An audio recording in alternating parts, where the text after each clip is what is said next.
বন্ধুরা, ঢাকা বিশ্ববিদ্যালয় কি আবারও সেই পুরনো অস্থিরতায় ফিরে যাচ্ছে? ১০ মার্চ ২০২৬। গতকাল রাতে এক বিভীষিকাময় পরিস্থিতির সাক্ষী হল ঢাকা বিশ্ববিদ্যালয়। ছাত্রলীগ করার অভিযোগে দর্শন বিভাগের শিক্ষার্থী রাহিদ খান পাবেলকে লোহার রড ও পাইপ দিয়ে নৃশংসভাবে পেটানোর অভিযোগ উঠেছে। তাকে শুধু মারধরই করা হয়নি, আহত অবস্থায় শাহবাগ থানায় ফেলে রেখে যাওয়া হয়েছে। আজ রাহিদের মা ১০ জন শিক্ষার্থীর নাম উল্লেখ করে এজাহার দিয়েছেন। আজকের ভিডিওতে আমরা জানব আসলে কি ঘটেছিল সেদিন রাতে, কেন এই হামলা এবং অভিযুক্তরা কি বলছেন।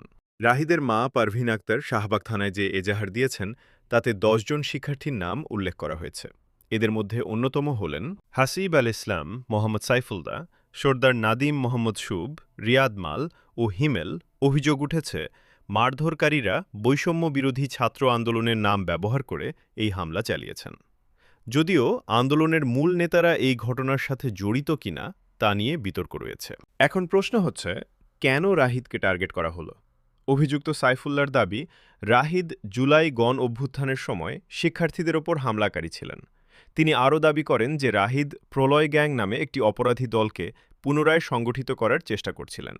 তবে মজার ব্যাপার হল, ঢাকা বিশ্ববিদ্যালয় কর্তৃপক্ষ জুলাই আন্দোলনে হামলার দায়ে ৪০৩ জন শিক্ষার্থীকে যে কারণ দর্শানোর নোটিশ দিয়েছিল, সেই তালিকায় রাহিদ খানের নাম ছিল না। রাহিদ নিজে দাবি করেছেন তিনি কোনো রাজনীতির সাথে জড়িত নন, তিনি কেবল একজন নিয়মিত শিক্ষার্থী। শাহবাগ থানার ভারপ্রাপ্ত কর্মকর্তা মোহাম্মদ মনিরুজ্জামান নিশ্চিত করেছেন যে এজাহার জমা নেওয়া হয়েছে। রাহিদ বর্তমানে ঢাকা মেডিকেল কলেজ হাসপাতালে চিকিৎসাধীন। পুলিশ ঘটনাটি তদন্ত করছে, তবে এখনও এটি মামলা হিসেবে রেকর্ড করা হয়নি। জুলাই পরবর্তী বাংলাদেশে যখন ক্যাম্পাসগুলোতে শান্তির কথা বলা হচ্ছে, তখন এমন মোবি জাস্টিস বা আইন নিজের হাতে তুলে নেওয়ার ঘটনা সাধারণ শিক্ষার্থীদের মধ্যে আতঙ্ক ছড়িয়ে দিয়েছে। ছাত্রলীগ করলেই কি কাউকে এভাবে পিটিয়ে আহত করার অধিকার কারও আছে? নাকি ব্যক্তিগত আক্রোশ থেকে রাহিদকে টার্গেট করা হয়েছে? যদি রাহিদ অপরাধী হয়ে থাকেন, তবে আইন আছে, প্রশাসন আছে, কিন্তু ছাত্ররা কেন রড তুলে নিল? আপনাদের কি মনে হয়? কমেন্টে আপনার মতামত জানান। ভিডিওটি শেয়ার করুন যাতে সবাই আসল ঘটনা জানতে পারে।